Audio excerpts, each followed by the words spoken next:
আমার ভাই হাদি ওসমান হাদি নাম শুনছেন না, মারে ফেলাইছে কিছুদিন আগত, মারে ফেলাইছে। সো যে কোনো সময় আমার সাথে হবা পারে, আমার কিচ্ছু যায় আসে না। আমি না এই কথাটা আমি মানে সরাসরি এটা কহু না যে সাদলাগলির ভোট দেন, কিতা কহু না, আমি বিবেক বোধের উপরে ছেড়ে দেছো। যতদিন মানুষ ঘরে ঘরে সচেতন হবে নি, দেশ ঠিক হবে নি। তোমরা যদি তোমাকে ধরো সাপোজ এই পাশের একটা লোক বসে কইল যে এটা দেন, ওটা যদি দেন ভোটটা যাচাই বাছাই না করে, তাহলে দেশের ভালো কিছু আশা করে লাভ নাই। এটা হলো একদম সোজা সাপটা কথা। আমরা যদি নিজে সারা জীবন চলার ব্যাপারটা কেঙ্গে ভালো হবে এটা বুঝি, তাহলে ভোটটা কোনটা দিলে ভালো হবে এটা বুঝবো নি আমরা, এটা বুঝবা হবে। এইটা যতদিন বোঝা হবে নি দেশটা ভালো হবে নি।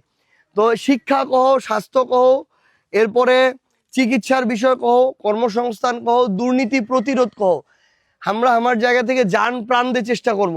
এই চেষ্টা করবা যে আমার ভাই হাদি ওসমান হাদি নাম শুনছেন না, মারে ফেলাইছে কিছুদিন আগত, মারে ফেলাইছে।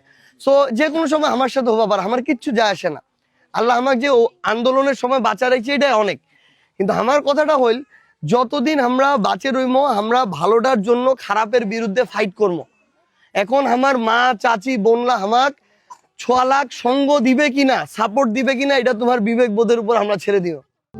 প্রবাসীদের জন্য নির্মাণ হচ্ছে দেশের প্রথম স্মার্ট সিটি, যেখানে থাকছে স্কুল, মসজিদ, হাসপাতাল, সুইমিং পুল, হেলিপ্যাড, পাঠাগার, জিম, সুপারমার্কেট, শিশু পার্ক সহ সকল নাগরিক সুবিধা।